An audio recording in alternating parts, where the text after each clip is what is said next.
Hey guys, what's up? Before we start into this video, I just want to say that it looks like Joe got his internet stuff figured out from his recent move, and it'll likely be a final savecast this Sunday at 3 p.m. Pacific Standard Time, as usual. And if you guys can be there, it's great. I don't know what we're going to talk about. It'll probably be some more stuff. Like, I'll probably be talking about a lot of the AMD Ryzen stuff. So, yeah, anyways, see you guys there. So hey guys, what's up? Today we're going to do a introduction to streaming. Okay, now I've seen lots of videos showing how to use OBS and how to use XSplit, but people tend to do, in my opinion, pretty bad explanations of that because there's a whole other slew of things that you need to know before you even get into the OBS XSplit part of it. It's like, it's a good starting point. It kind of shows people a little bit of what's going on, but we're going to do a full comprehensive kind of set of videos to show you guys how to stream and what to look for when you have problems and stuff like that. So today is just going to be an explanation of what's going on with your PC when you're streaming and some of the equipment you might want to look into, what you need, and some recommendations I'm going to make before we even get into the OBS stuff. So if you feel like you have a good handle on all this, go ahead and skip to the next video when it comes out or something like that. So first of all, we're going to talk about what's actually going on with your machine. Okay, first things first, I'm going to make some CPU recommendations. If you're something on like FX 8350, 8320 even, anything in the 8300, 8-core FX series, you're probably fine for at least 72030, okay? Now when it comes to Intel processors, pretty much any Intel processor from, I would say, from Ivy Bridge all the way up to the current Kaby Lake. And I would not recommend anything less than an i5. And if you really want to get good quality, an i7. It's going to come down to is the more CPU you can throw at it. If you have a ton of money and you want to get something like X99 where you can get like a 6-core, 8-core, 10-core if you need to, those definitely help in the video quality. However, the first thing I will tell any new streamer is I see a lot of people start streaming and then they just kind of fade out. That happens to me from time to time too because of personal reasons in life and stuff. And I will tell you that being consistent on a schedule is the only way you're going to grow. On top of the content you're putting out there is actually compelling to watch, okay? So I would say on whatever processor you have, even if it's just a low quality, you know, like 480 stream at 30 frames or something like that, or even 24 just to get it out, like whatever processor you have. I would say I would recommend at least doing that for the month. See if you can get in a cadence, see if you can get into the schedule of things. And, you know, it's also a good learning experience. A lot of people start streaming and find out it's just something they don't want to put up with because when it comes to streaming, we're still pretty much in the dark ages here when it comes to the technology, and there's a lot of frustrating things that can happen, and hopefully we'll cover a lot of that today. But yeah, that would be my first recommendation. Get a feel for it. Try to stream for whatever machine you have. If you already have like an i5, i7, just try to do like a 480 stream to start out with, and then see if you can do like 720/30 or something like that. And it depends on the game that you're doing too. So let's get into CPU usage. Okay, now when it comes to if you're just streaming from a console, okay, and you got an Elgato capture card or something like that, you're probably going to be fine to do at least a good 720/30 stream, if not even 1080, depending on your processor. Seeing that your CPU is pretty much only handling the encoding and maybe like the chat in the incoming video for the thing and for your stream and whatnot. So that's one thing to consider there. But if you're playing a game, your game's going to use up a certain amount of CPU. And so let's say it's like I'm on an i7, for instance. I play something like GTA. It's going to use 50, 60% of even an i7 at times. So I want to look at what the peak it's going to reach, not what its average is. And I want to figure out how much overhead I have. And then within that overhead, programs like OBS, like OBS right now is telling me I'm using 17.5% of the CPU just recording this video right now at 1080 at 3500. That is information I can use and kind of figure out the math in my head. Okay, can I stream that out on top of the game? In this case, yes, I actually could. And I typically want to leave at least 5, if not 10% of the CPU. So I don't want to go past that 90% CPU usage to oversaturate, because if it ever touches 100 by any chance, whether it's because of Chrome or some other process or something going on in the machine, that's going to cause your stream to stutter. You're going to drop frames and stuff. So how can you tell that? Well, I'm going to show you right now. Okay, so we're here on one of my screens, and we're going to right click on the Windows button here, and we're going to go Task Manager. Now, I'm sorry if you're in Linux, but you do have a Task Manager too, so you might want to look at how to do that. But if you're on Linux, you probably already know. So here's my current processor right now. Now you can see I have it split up in, typically when you first bring it up, it'll be like this overall utilization. If you right click and go to logical processors, this will help figure out what's going on with your machine. So my current processor is an i7-4790K. Okay, as you can see, even though in the i7 is a quad core, it has what's called hyper-threading. So in a way, it's kind of faking 8 cores, as you can see here on the utilization right now. Now, what we're looking at right now is the actual utilization that I'm taking up off of just recording this video right now, capturing the desktop. As you can see, it's not even clocking up. I've got a overclock of about 4.6 gigahertz on this thing. But when we're typically playing a game, this will usually clock up unless it's like a small game, say Broforce or something that's not very heavy, right? So if I'm using a game like GTA, for instance, and I'll probably like take a video of GTA of this and kind of show the utilization, so we'll just kind of cut into that or something. You can see here that this will be much higher. It'll be like 50-60% with the clock all the way up. So that's telling me what I want to look at is not these averages. I want to look at what the peaks are. Okay, so like there's a peak. I want to see what it's actually using, and then I kind of want to figure out. Sometimes you can kind of let those overlap a little bit, but not by very much. Hyper-threading helps out with that. CPU stepping in Windows helps out with balancing that load out a little bit. But at the end of the day, you want to keep this under 90% when you're streaming is what I would recommend. 95 if you're pushing it. Okay, so to figure out what you need, first of all, the thing I will tell you is when you're playing your game by itself without OBS open and you're just looking at Task Manager, to get a baseline of what you need to use, okay? What you need to understand is if you're just sitting still in the environment and you're not doing anything and you're staring at that, it's not going to move a whole lot. It's like you could see it as like, 20-30% because it's essentially just keeping what it needs in the active world to go. It's not doing a whole lot. So say like in GTA, what you want to do is you want to move around, you want to drive, you want to shoot, you want to cause explosions, to cause the physics stuff to go off. And this is going to cause things like the textures to stream in, physics go on, different AIs to load in and stuff like that onto the CPU.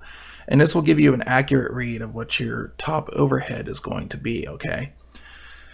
Then you start up something like OBS. And on OBS here, you can see like right now I'm streaming, it's showing 9.3%, 10%, I've seen it jump up to 13 and so. And that will be added to your overall usage over here. And you don't even have to like even stream, you can just do like a recording like I'm doing now. And you can say set up like a different resolution like 480, 720, 1080, and add bit rates to it. And a lot of these sites, you can go to them and they'll actually tell you for like their ingestion servers what they recommend for different bit rates that they recommend for different resolutions and whatnot. And anytime you add resolution, bit rate, or even frame rate, that's going to add to it. And the thing to keep in mind is, once again, if you're just sitting still and you're just, even with OBS open, say you're recording 720p 30 and you're sitting still in GTA, you're not going to push either one of these. Motion affects both in game. It affects the game because it's going to be streaming in textures and streaming in those AIs and hitting up the CPU for those new resources and whatnot. And also the capture or process the video coming in off the frame buffer, the CPU, when it's in motion, it's working the hardest there. So that's going to hit OBS the hardest, and that's going to give you your top line there. Okay, so to show you guys the differences between bitrate at resolution, what we're doing is this is 720p 30 frames at 1000 kilobits per second. We're going to go through Rocket League because I'm using it because of the fast camera angles and fast motion of the game, and it's a pretty good example showing you guys what bitrate does to a video when you keep the resolution the same. And then after this, we'll hop it up to 60 frames at similar bit rates and show you guys what it does for that there. Okay, so here, as you can see at 1000, it's grainy, especially during high motion and whatnot. And so this is not something I'd really use this bitrate for, although the trade-off is my CPU usage is much lower. I'd probably recommend turning down the resolution if this is the bitrate you need to stream at, say you have like a really low upload speed from your internet service provider or something. So for this I'd probably do something like a 480 instead of a 720. Okay, so here we are at a bitrate of 2000, and you can immediately tell that it's a little bit clearer quality. This is probably the minimum I would push for like a slow moving, or say like you're playing something retro like Mario or something like that, and you want to keep a good sharp looking image, but you can't really push it out because of your network or your CPU or something. This is a good area to kind of start with stuff like that. So you're playing something like Hyper Light Drifter or something 2D. I would definitely use this bitrate, but for something like Rocket League, as you can see, it's still a little bit too grainy because of all the high speed motion and whatnot, and the CPU is still having a hard time clearing up that image. Okay, so here we have 720/30 at a bitrate of 3000. This is typically, if you want a really clean 720/30, this is what I would recommend to people. Now I know what you're saying is you're probably watching this on YouTube and you're like, it still looks pretty grainy. It does. If you have the means, like you're on a computer right now, click off a full screen and see how it looks, because most people engaging on Twitch or YouTube or something like that are going to have the chat open on the side, which means they're going to be in a small preview window, and it's typically around 720 on most 1080 displays.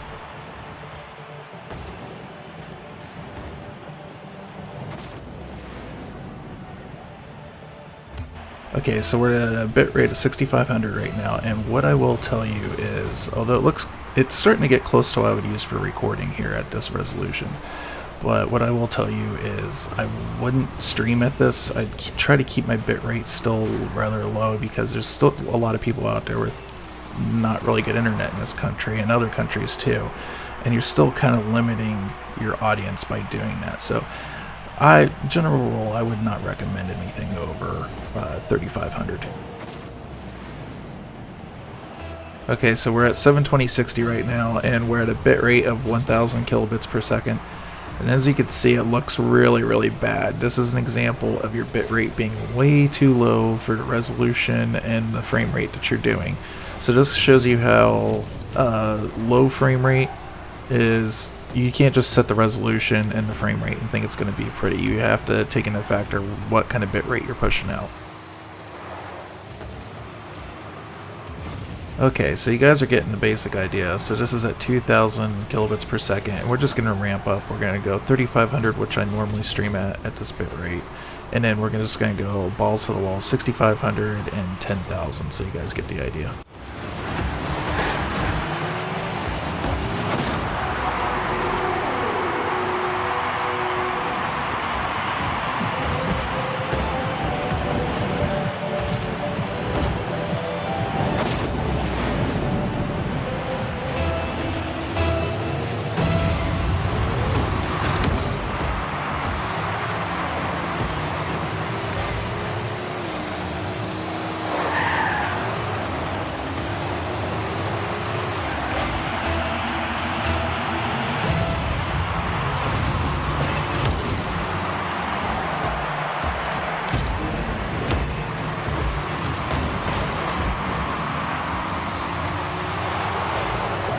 Okay, here we are finally at 720/60, and this is the last comparison I'm going to show for this video. It's 10,000 kilobits per second, so this is really high. I would not stream at this. This is more like what I would record at.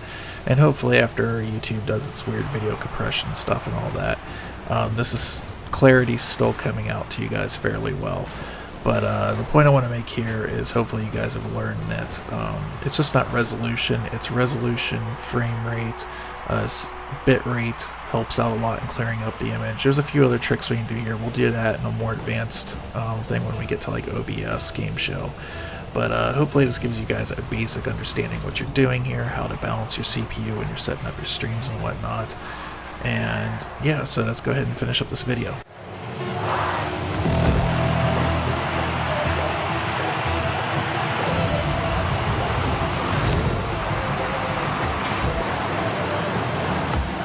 Alright, so that was the end of this part, kind of explaining video bit rates and all that fun stuff on what your machine's actually doing.